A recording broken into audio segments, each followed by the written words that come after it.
जय गुरु जी संगत जी। संगत जी, गुरु जी के डिवाइन कॉल सत्संग प्लेटफॉर्म में आप सभी गुरु परिवार का हार्दिक स्वागत है। शुक्राना गुरु जी महाराज का कि उन्होंने मुझे ये सेवा दी कि मैं आप सभी गुरु परिवार के समीप आके गुरु जी के कल्याण महिमा अनुभव का वर्णन कर पा रही हूँ। अनंतम शुक्राना मेरे गुरु जी महाराज का। संगत जी, ज़िंदगी में जब इंसान अपने आप को बहुत ज़्यादा अकेला महसूस करता है, उस टाइम पे आपको लगता है कि आपके साथ आपका कोई भी अपना नहीं है या आपको कोई भी समझने वाला नहीं है, उस समय पर आपका साथ आपके गुरु देते हैं। दुनिया के अंधेरे से बाहर भी आपके गुरु ही निकालते हैं। ये बात बिल्कुल सच है। आप कभी भी महसूस कीजिएगा, जब आप एकांत में होंगे, जब आप देखेंगे कि आप दुनिया से थक चुके हैं, आप अपने आप को बिल्कुल अकेला महसूस कर रहे हैं। आपके इर्द-गिर्द के जो चारों तरफ के लोग हैं, वो इतनी नेगेटिव एनर्जी आपको दे रहे हैं कि आपके दिमाग ने काम करना बंद कर दिया है। आपके जीवन में आपको कोई मार्ग नहीं दिख रहा है। तो ऐसे में आपका साथ सिर्फ़ और सिर्फ़ आपके गुरु देते हैं। संगत जी, ऐसा ही साथ गुरुजी महाराज ने कश्मीर अंकल को और नीलम आंटी को दिया। बहुत ही ब्लेसिंगफुल सत्संग है, बहुत ही ब्लेस्ड की हुई संगत है। तो आप इस सत्संग को ज़रूर सुनिएगा, पूरा सुनिएगा, ध्यान से सुनिएगा।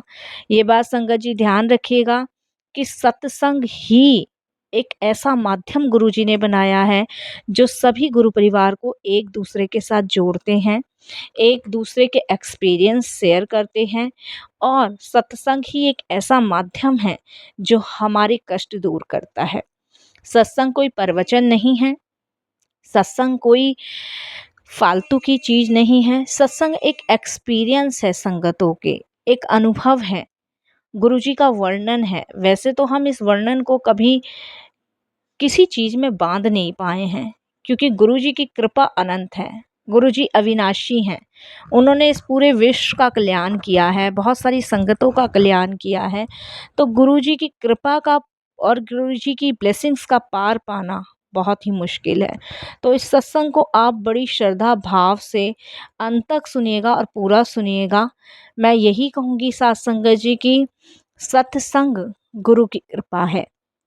और अगर आप भी देखिए अपने अनुभव साझा करना चाहते हैं, तो आप हमें भेज सकते हैं। जीमेल आईडी में हमारा लिंक आपको मिल जाएगा, वहाँ व्हाट्सअप कीजिए या जीमेल कीजिए। सत्संग पसंद आए तो इसे शेयर ज़रूर कीजिएगा। तो चलिए संगत जी, स्टार्ट करते हैं गुरु जी महाराज का सत्संग। ओम नमः शिवाय, शिव जी सदा सहाय। ओम नमः शिवाय, गुरु जी सदा सहाय। जय गुरु जी संगत जी। सबसे पहले गुरुजी महाराज को कोटि कोटि नमन, सारी संगत जी को जय गुरु जी। मैं कश्मीर गुरुजी का बेटा और मैं नीलम की तरफ से भी गुरुजी को कोटि कोटि नमन करता हूँ।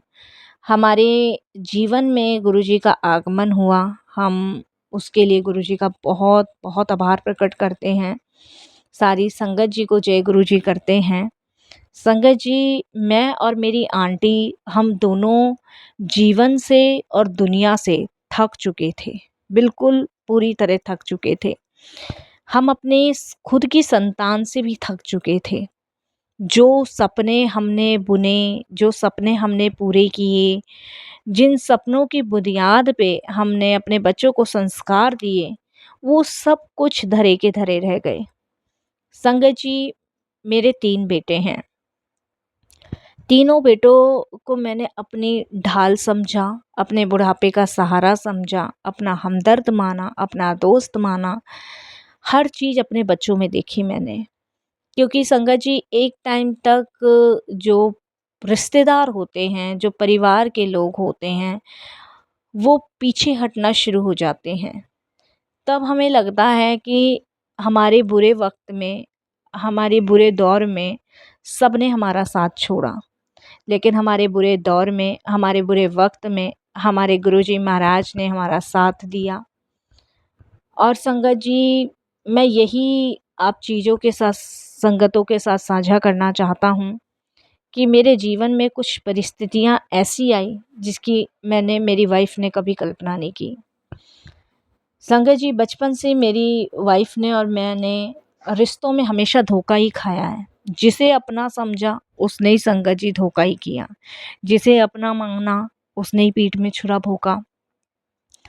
रिश्तेदारों ने हमें ऐसे निकाल के बाहर फेंक दिए जैसे दूध में से मक्खी, क्योंकि संगत जी सब पैसे वाले थे और उन लोगों को शायद हमारी गरीबी रास नहीं आई और उनको अपने स्टेटस में हमें बिठाना रास नहीं आया, चाहे मेरी वाइफ के मायके वालों की तरफ से हो, चाहे मेरे अपने घर की तरफ से हो। तो मैंने मेरी वाइफ ने एक दूसरे को हिम्मत देते हुए यही कहा कि हम अपने बच्चों के लिए जिएंगे। संघर्षों के बाद, मेहनत के बाद हमने अपने बच्चे पढ़ाए लिखाए, बड़े किए, उस मुकाम तक पहुँचाए जिस मुकाम तक वो बच्चे पहुँचना चाहते थे। और जब हमारी उम्र ऐसी हो गई संगत जी कि हमारी कमर टूट गई, थक गई, कि अब हमारे बुढ़ापे का सहारा हमारे बच्चे होंगे, तो उन्हीं बच्चों ने संगत जी हमें धकेल दिया गहरे कुएं में। संगत जी जब बच्चे पढ़ गए, एक बच्चा संगत जी इंजीनियर, एक डॉक्टर है, एक संगत जी सीए है, तीनों बेटों की शादी हो चुकी है। संगत जी पहले हम सब जॉइंट फैमिली रहते थे, उसके बाद तीनों बेटों ने अपने अपने घर बनाए, अपने अपने घरों में शिफ्ट हो गए। सब बेटों ने ये बराबर बांधा कि हम लोग एक दिन उधर रहेंगे, एक दिन उधर रहेंगे, एक दिन उधर रहेंगे। और हम भी बड़े खुश थे कि चलो तीनों बहुओं का, तीनों बेटों का प्यार मिलेगा, तीनों पोते पोतियों का प्यार मिलेगा। बट संगत जी 2 दिन उसके यहाँ, 2 दिन उसके यहाँ, 2 दिन उसके यहाँ, ऐसे करते करते संगत जी वो लोग ना हमसे उकता गए। ऐसे उकता गए ना संगत जी कि उन्हें हमारा बुढ़ापा ही नज़र नहीं आया। मेरी वाइफ पूरे दिन घर का काम करती थी, मेरे को सब्जी लेने भेज दिया जाता था, मेरे को बच्चों को स्कूल लेने भेज दिया जाता। जहाँ संगत जी मेरी पत्नी की आराम करने की उम्र थी, वहाँ पे संगत जी हमसे कोल्हू की बैल की तरह काम करवाया जाता। बड़े बेटे के घर जाते तो संगत जी बीच वाले बेटे के घर भी जाना पड़ता, छोटे तीनों का यही। संगत जी उनका स्टेटर जो था वो और ज़्यादा ऊपर हो गया। मैंने अपनी वाइफ नीलम से कहा, मैंने कहा मुझे इन तीनों का जो रवैया है ना, वो ऐसा लग रहा है जैसे हमारे खुद के रिश्तेदार थे। और मुझे ऐसा महसूस होता है कि एक दिन ये भी हमें कहीं उन रिश्तेदारों की तरह दूध में से मक्खी की तरह ना निकाल दें। लेकिन माँ की ममता को तो संगत जी कोई नहीं रोक सकता। हद जब हो गई संगत जी, जब मेरी वाइफ बीमार पड़ी और उस बीमारी के कारण तीनों बच्चों की जेब से 5,000 रुपये नहीं मिले। तीनों बच्चों से मैंने 5,000 की उम्मीद की थी कि चलो 5 ये देगा, 5 ये देगा, 5 वो देगा, तो मैं अपनी पत्नी का इलाज करवाऊंगा, या मुझे कहने की ज़रूरत ही नहीं है, मेरा बेटा तो डॉक्टर है, खुद ही कर देगा। लेकिन नहीं संगत जी, किसी ने भी मदद नहीं करी। हालांकि मैं थक थका के संगत जी झगड़े होने लगे, लड़ाइयाँ होने लगी और आरोप लगने लग गए कि तुम तो हमारा घर बिगाड़ना चाहते हो। मेरी बहुओं ने भी, मेरे बेटों ने भी खूब झगड़े हमें करना शुरू करा। तब मेरा एक मित्र है जो संगत जी मेरे हालात से परिचित है, जिसको मेरे हालात के बारे में पता है, और संगत जी मैं उसके यहाँ मदद के लिए गया था। तब उसने मुझे कुछ पैसे दिए थे, उसकी खुद की भी इतनी हैसियत नहीं थी, तब उसने मुझे 7,000 रुपये दिए थे। आज भी मैं एहसानमंद हूँ। उस 7,000 से संगत जी मैंने अपनी पत्नी का इलाज करवाया। बाकी कम पैसे पड़े, मैंने संगत जी अपना एक चांदी का कड़ा पहनता था वो बेचा, उससे लिए पैसे और अपनी पत्नी का इलाज कराया। मेरी पत्नी को संगत जी कान में प्रॉब्लम थी और कान की प्रॉब्लम की वजह से संगत जी उसका ट्रीटमेंट महंगा था। मैंने उसका ट्रीटमेंट करवाने के बाद संगत जी मैं अपने बेटों का घर छोड़े आया, क्योंकि कोई भी रखना नहीं चाहता था। मैंने कहा नीलम, जैसे हमने शुरुआत में हिम्मत दिखाई थी वैसी हिम्मत दिखाएंगे। लेकिन संगत जी कहते हैं ना, गुरुजी एक रास्ता बंद करते हैं तो दूसरा रास्ता ज़रूर खोलते हैं। गुरुजी की कृपा से संगत जी मेरे दोस्त ने मुझे अपने घर पनाह दी। मैं वहाँ रहने लगा। वो गुरुजी को बहुत मानता था, उसके माध्यम से हम गुरुजी से जुड़े और संगत जी उसके साथ हम गुरुजी के बड़े मंदिर जाते थे। हम बहुत टेंशन में थे, परेशानी में थे कि आखिर कब तक हम दोस्त के घर में रहेंगे, क्योंकि संगत जी हमें भी बहुत शर्म आती थी उसके घर खाने में। लेकिन सबसे अचंभे की बात थी संगत जी कि उसे खिलाने में हमें शर्म नहीं आई। दिनेश नाम है मेरे दोस्त का। ना उसके बच्चों को, ना उसको, ना उसकी पत्नी को। हमें बहुत प्यार मोहब्बत मिला। संगत जी उनका एक कमरा खाली था जिस कमरे को उन्होंने हमें रेंट पे दिया और हमने अपनी सभ्यता अनुसार संगत जी जो भी किराया उनके लिए बना हमने दिया। 800 रुपये हमने दिए, लेकिन खाना पीना उनकी तरफ से था। इसके बाद संगत जी आप यकीन नहीं मानेंगे, गुरुजी से जोड़ने के बाद मैंने कहा ना संगत जी, हमने बुढ़ापे का सहारा समझा, लेकिन वो बुढ़ापे का सहारा नहीं निकला। उसके बाद संगत जी मेरे को एक काम मिला और काम जो मुझे मिला वो गुरुजी की कृपा से ऐसा मिला जिसकी मैंने कभी कल्पना नहीं करी थी। संगत जी मैं बड़े मंदिर जाया करता था, कुछ देर वहाँ बैठ जाया करता था। तो बैठने के बाद संगत जी मेरे माइंड में पता नहीं अचानक से आया कि मैं वहाँ किसी से पूछ लूँ, कोई काम हो तो भाई मुझे भी यहाँ दे दो जगह। लेकिन मुझे जब तक ये पता नहीं था कि ये सारे सेवादार हैं, निःशुल्क निस्वार्थ सेवा करते हैं। तो वहाँ पे एक शशि अंकल हैं, गुरुजी ने मुझे डायरेक्ट शायद उन्हीं के पास भेजा। शशि अंकल जो हैं वो गुरुजी के भजन भी रिलीज़ करते हैं, एक सिंगर हैं। और संगत जी मैं जब उनके पास गया, मैंने कहा अंकल मैं बहुत परेशान हूँ, मुझे काम की ज़रूरत है। मैं और मेरी पत्नी हैं, मुझे बहुत काम की ज़रूरत है, यहाँ कोई काम मिल जाए तो। तो उन अंकल ने कहा यहाँ काम तो अंकल नहीं मिलता है, ये गुरुजी का दरबार है, यहाँ तो निःशुल्क सेवा है, कोई आपको पैसे भी नहीं मिलेंगे, आप क्या कर सकते हो?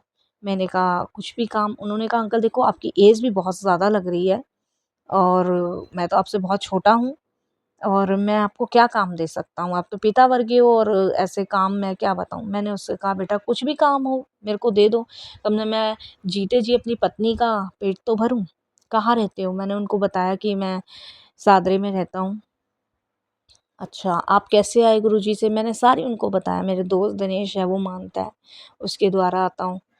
तो उन्होंने कहा अच्छा, तो उन्होंने कहा अंकल ये मेरा नंबर है, आप जो है ना पंजाबी बाग आ जाना, 8 बजे आना, सुबह 8 बजे मैं मिलूँगा अपने ऑफिस में। मैंने ठीक है, मैंने उसको फ़ोन किया और मैं सुबह 6 बजे घर से निकला, 7:30 के आसपास मैं वहाँ पे था। और 7:30 बजे मैं ढूँढता-ढाँढता पहुँचा। गुरुजी की मेहर देखिए, मैं उनके दरवाजे पे बैठा, 8 बजे वो अंकल ऑफिस में बैठते थे। मुझे बुलाया, चाय-पानी कराई। तो उन्होंने कहा अंकल आपकी तो उम्र है, आप घर में आराम करो, क्यों काम करना चाहते हो? मैंने संगत जी इतना दर्द सीने में भरा था ना, मेरी आँखों से आँसू निकल गए। उन्होंने मुझसे पूछा मैंने उन्हें सारी बात बताई। मेरा बेटा सीए है, इंजीनियर है, डॉक्टर है, लेकिन ऐसे-ऐसे बात है। तो अंकल ने कहा कि मैं करूँ आपके बच्चों से बात? मैंने मना कर दिया। तो उन्होंने कहा शायद गुरुजी की यही मर्ज़ी है अंकल, देखो बड़ा आपका दुःख हुआ ये सुनकर और शायद गुरुजी चाहते हैं कि आपको कोई काम दूँ मैं। मेरे यहाँ से ना परसों ही एक लड़का जो है वो छोड़ के गया है, क्योंकि उसे गाँव जाना था किसी काम से। तो मेरे पास जगह खाली है, आप करना चाहो तो कर लो। मैं आपको 15,000 रुपए दे सकता हूँ। 10 बजे से आपकी ड्यूटी है, 5 बजे आपकी छुट्टी हो जाएगी। संगत जी मैं बड़ा हैरान हुआ। और शंकर जी मैंने उससे काम पूछा तो उन्होंने मुझे यही कहा कि अंकल आपको करना कुछ नहीं है, 10 बजे आके आपको ये ऑफ़िस खोलना है और इस ऑफ़िस में आपको बैठना है, 5 बजे आपको चले जाना है। काम कुछ नहीं है, 2-4 क्लाइंट्स आएँगे, अपना काम करेंगे, अपना काम करने के बाद आप अगर वो आपसे पानी माँगते हैं तो पानी दे दीजिए, चाय बनाने का आपका काम है, चाय दे दीजिए। बाकी गुरुजी का स्वरूप है, इन्हें आपको पहुँचना है और कोई काम नहीं है। मैं संगत जी किस हालात से गुरुजी महाराज का शुक्राना करूं मेरे को नहीं समझ आता। शायद गुरुजी चाहते थे कि मैं अपनी बीवी और अपने लिए खुद कमा के खाऊं। आज गुरुजी महाराज की कृपा से संगत जी मैं खुद कमा रहा हूं, अपनी वाइफ का पेट पाल रहा हूं। मुझे किसी भी प्रकार की कोई ज़रूरत नहीं है। ये गुरुजी की कृपा, ये गुरुजी की मेहर है। और क्या चाहिए संगत जी? आप खुद सोचिए। तो संगत जी कहते हैं ना कि जब दुनिया से इंसान हार जाता है, थक जाता है, अपनों से टूट जाता है, अपने रिश्तों से धोखा खा जाता है, तब गुरुजी हाथ थामते हैं। आज भी देखो संगत जी गुरुजी की कृपा से मैं वहीं काम कर रहा हूँ। मुझे 2.5 साल हो रहा है, 2.5 साल, 2.5 साल से मैं उधर ही हूँ। और वो अंकल मेरी इतनी रिस्पेक्ट करते हैं, इतनी इज्जत करते हैं कि मैं आपको बता नहीं सकता। संगत जी वहाँ 2-4 लोग आते हैं रील्स बनाने, रिलीज़ करने, जो भी करने जाते होंगे मुझे नहीं पता, लेकिन वो सारे मेरी रिस्पेक्ट करते हैं। तो ये है गुरु कृपा, ये है गुरु ब्लेसिंग। तो संगत जी निर्भर किसी पे मत रहिए, अपने बच्चों पे नहीं, अपने परिवार पे नहीं, किसी पे निर्भर नहीं रहिए। निर्भर रहना है तो गुरुजी पे रहिए, क्योंकि गुरुजी ही हैं एकमात्र आपके सहारे, जो आपको हर परेशानी से, हर मुसीबत से बाहर निकाल सकते हैं। वरना संगत जी इस संसार में कोई भी ऐसा व्यक्ति नहीं है, कोई भी ऐसी संतान नहीं है, कोई भी ऐसा इंसान नहीं है जो आपको किसी परेशानी से बाहर निकाल दे। अगर आपका भी अटूट विश्वास है ना तो समर्पण कर दो। मेरी नाव तो गुरुजी चला रहे हैं, मुझे इतना पता है। मेरे को अंधेरे से बाहर निकालने वाले मेरे गुरुजी, मैं तो हर हाल में उनका धन्यवाद प्रकट करता हूँ और यही कहता हूँ कि गुरुजी शायद शायद इस ज़माने पे विश्वास करने से अच्छा है कि मैं आप पे विश्वास करा, और आपने ऐसे मुझे एक बार में उस दलदल, उस गहरी खाई, उस गहरे कुएं से निकाला जिसकी मैंने कभी कल्पना नहीं की। और मैं तो संगत जी सबसे यही कहता हूँ कि विश्वास करना है तो गुरुजी पे करो और किसी पे नहीं। इस दुनिया की कोई ताकत नहीं है जो आपका कल्याण कर सके। इस दुनिया की सारी ताकतें झूठी हैं। इस दुनिया की अगर कोई सच्ची ताकत है तो वो गुरु का दरबार है। वहाँ जाकर ही आप अपना बेड़ा पार कर सकते हैं और वहीं आपका बेड़ा पार हो भी सकता है। बस संगत जी इस वाणी को यहीं विराम करूँगा गुरुजी की कृपा से। अपनी पत्नी और अपनी तरफ से बहुत बहुत शुक्रिया अदा करता हूँ गुरुजी का, दिनेश भाई का और उन शशि अंकल का बहुत बहुत शुक्राना गुरुजी। और संगत जी फिर गुरुजी ने आज्ञा दी तो और एक्सपीरियंस शेयर करूँगा। ओम नमः शिवाय। शिव जी सदा सहाय। ओम नमः शिवाय। गुरुजी सदा सहाय।